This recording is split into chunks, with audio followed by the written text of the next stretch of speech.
वो महाभारत का प्रसंग आपने भी आप लोगों ने सुना हो कि भीष्म जी ने बाणों की बरसात करी, अर्जुन का कवच तोड़ दिया, कुंडल तोड़ दिया, उसके रथ का पहिया तोड़ दिया और त्राई त्राई करने लग गया। और अर्जुन ने कहा, बोले आपने कहा था प्रभु योग क्षेम करूंगा, योग क्षेम करूंगा, आप योग क्षेम कब करोगे? दादाजी का एक बाण और चला तो ये अर्जुन तो सतराम हो जाएगा। तो भगवान कृष्ण ने कहा, बोले मैं करूंगा योग क्षेम, मेरा भक्त का योग क्षेम करूंगा। बोले करो, कैसे करोगे? बोले ये भीष्म जी जब जवान थे, इनका नाम था देवव्रत। क्या नाम था? देवव्रत। और ये स्वयंवर में गए थे, 3 राजकुमारी जीत के लेके आए, अंबाला, अंबिका, अम्बा। और दो अपने 2 भाइयों के रख दी थी, चित्रवीर और विचित्रवीर। एक रह गई थी, उसने भीष्म जी को कहा था आप मेरे साथ शादी कीजिए। भीष्म जी ने कहा मैंने अखंड ब्रह्मचर्य रहने का संकल्प ले लिया है, व्रत ले लिया है, मैं किसी के साथ शादी नहीं कर सकता। तो उस बच्ची ने कहा था, उस राजकुमारी ने कहा था मेरी जिंदगी आपने खराब करी है, आया तो शादी करो, मैं श्राप दूंगा। तो भीष्म जी ने कहा शादी तो मैं कर ही नहीं सकता, तुम श्राप दे। तो योगा अग्नि में वो वहीं अपने शरीर को दुख से छोड़ देती है और भीष्म जी को कहती है कि भीष्म जी आपके पास इच्छा मृत्यु का वरदान है? बोले हाँ, मैं मारूंगी तुमको, मैं मारूंगी अगले जन्म में। और वो भगवान कृष्ण ने कहा कि ये शिखंडी बन गया है, तो शिखंडी को छाती के सामने खड़ा कर ले अर्जुन, और फिर दादाजी पे बाण चला दे। दादाजी को दिव्य दृष्टि है, उसको ये अम्मा दिख जाएगी, ये नारी दिख जाएगी, और कोई भी सूरवीर क्षेत्रीय किसी स्त्री पर हाथ नहीं उठाता है।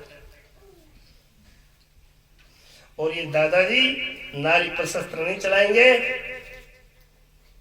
और शिखंडी को बुलाया गया, अर्जुन ने छाती के सामने खड़ा किया, फिर दादाजी को चाप भरा। दादाजी को वो दिख गई वो राजकुमारी, और दादाजी ने शस्त्र डाल दिए, अर्जुन ने बाण की सैया पर लेटा दिया दादाजी को। दादाजी भीष्म जी तो भगवान कृष्ण भी प्रणाम करते थे ब्रह्मचर्य के सामने। इसलिए यह तय हो चुका कि नारी पुरुष हो सकती है, पुरुष नारी हो सकता है। तो कहते हैं कि ये जितने भी संतों ने भजन लिखे, हेली, आली, प्यारी, सकी, सुरता, नुरता, हे रितंबरा, हे सकी, ऐसे जितने संतों ने प्रयोग किया है, ये सब बुद्धि के प्रति है। ये ऐसे नहीं है भजन भाई माता बहनों का भजन है, ये भजन माता बहनों के लिए लिखा नहीं, बुद्धि के प्रति कहा। हेली हो जा भजन की लार, दिखाई ना प्रेम नगरी, तारो पियो बसे सतलोक मिले तो आजा अब की घड़ी। प्यारी काई डोला मान गुमान, गुरा जी बिना ऐब से भरी, तू थारो सगलो ऐब मिट जाए, पर थोड़ी गुरगुम सुनो तो सही। तू ऐब में भरी है, बोले मार में काई ऐब है। और आप किसान देख लीजिए, एक किसान देखो था, एक वो परखे लगावा ना नाज में, एक बान की देखा नहीं जाना था, नहीं बान की बता रहे। जो आदमी दूसरा की बुराई करे जना तो ये अंदाज कर लीजिए, अच्छा आदमी ये अंदाज कर ले से कि भाई और जी आदमी का बारे में ये की बात कह रहे हैं, जो को तो कहना है कि नहीं है, वो तो मिला ठा पड़ लो, जानकारी लिया ठा पड़ लो, वो खुद गंदो जरूर है। ये वास्ते गंद की टटोली, और इनका मुंह से ऐसी छोटी गठिया बातें निकल रही है, जी का मुंह से छोटी बातें निकले वो खुद खराब है, आगलो तो खराब है नहीं कहना। अगला तो कभी रिश्तों पड़ी, फिर मौको पड़ी से ठा पड़ी, पर यदि भी का मुंह से निकल रही है तो वो खुद गंदो जरूर है। और कह रहे हैं कि बुरा देखकर न चला, बुरा न मिलिया कोई, पाछे फिर के देखिया मुझसा बुरा नहीं कोई। ये वास्तव में कोई महात्मा लिखी है कि संता की निंदा करे, काना सुनी न जाए, काटो गुलाम की जीवड़ी, घर लगा दो लाए, घर लगा दो लाए, काट दो बस्ती बारे, बांडे गधे चढ़ाए, कुकरा कर दो लारे। पग नीला सकराम कहे, मुंडो कर दो शाह कालो। जो सजना की निंदा करे तो काना सुनी नहीं। ये वास्तव निंदा बुरी है, हालांकि निंदक एक धोबी है, बिना तेल, बिना पानी, बिना साबुन के मेल उतारे। साधु भाई निंदक मित्र हमारा, निंदक एक मित्र है, संतों की निंदक की आरती करिए, सम्मान करिए, चाहिए निंदा। आप जाना के नाम पाप हो जाए तो वो धोए रोज का उतारा अपने ये वास्ते किसी की निंदा नहीं करनी चाहिए। स्तुति भी अपन किसी मुंह से नहीं कर सके तो बुराई तो किसी की करनी ही नहीं चाहिए। तो कह रहे थारो सगलो ऐब मिट जाए तो गुरुगम थोड़ी सुनो तो सही, तुम बात तो बैठ करके ध्यान से सुनो तो सही, बीमारी तो मिट जाई। अब थे पानी थाकन है, साबुन थाकन है, तो फिर मैं तो उतरू नहीं। फिर कहे प्यारी हो जा घोड़े असवार, तू ज्ञान घोड़ा पर चढ़ जा। आगा ने जम की फौज गई, जम नाम काल को है और काल 3 है, आएगा भूत भविष्य और वर्तमान। अगर उनकी फौज खड़ी प्यारी गुरगम बाण संजोर मोर्चा पर हो जा खड़ी, प्यारी हो जा बजन की लार दिखाई न राम प्यारी त्रिकुटी के बरकुटी जब तिलक लगाओ ने अठे जब ते कदे इलाहाबाद गया हो तो बड़े 3 नदियां वो संगम है भी प्रयागराज के। कितनी नदियां? 3, गंगा यमुना और सरस्वती। और प्रयागराज में स्नान करवा से पाप की निवृत्ति है, सुख की प्राप्ति, पुण्य है।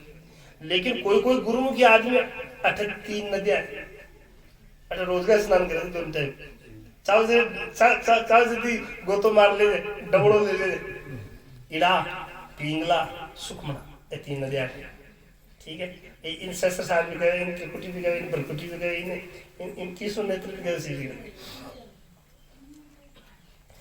कबीर जी महाराज लिखिए, धर्मदास जी महाराज लिखिए, इड़ा पिंगला भेल के मैं सुखमन डोर इलाइए, इड़ा पिंगला भेल के मैं सुखमन डोर इलाइए, 10वां मैल के मायना धन हद गरनाइए, मारा श्याम मिला ओ मारा राम मिला, सुख संपत्ति हेली सारी पाइए, मारा श्याम मिला हमर पिया को बेटता मिट की दुखदाई है, धर्मी का धन भाग मिला कबीर गुसाई है, मारा श्याम मिला।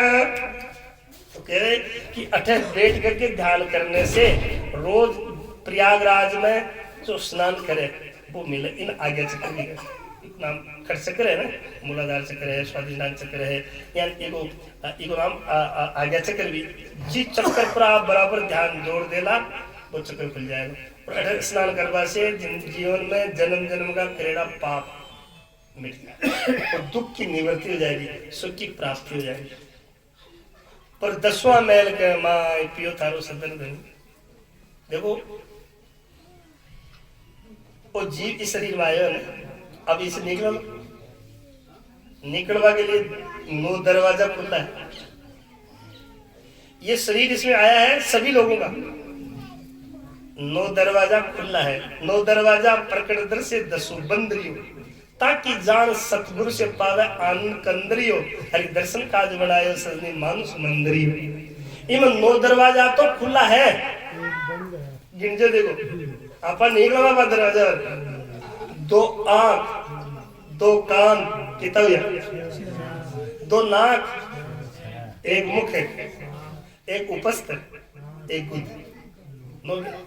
अब आप लोग गरुड़ पुराण सुनियो ने या सुन लीजिए, बीगमा यहाँ लिखिए भाई 7 दरवाजा से ऊपरला दरवाजा से जीव निकले जो वो तो स्वर्ग में जाए, निचला 2 गंदा दरवाजा से निकले जो नरक में जाए।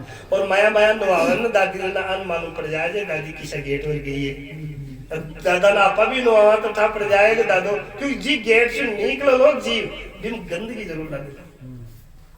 ठीक है, लेकिन 10 गेट और एक बिन खोलने के लिए ज्ञानी गुरु की जरूरत पड़े, और वो है ब्रह्मरंध्र।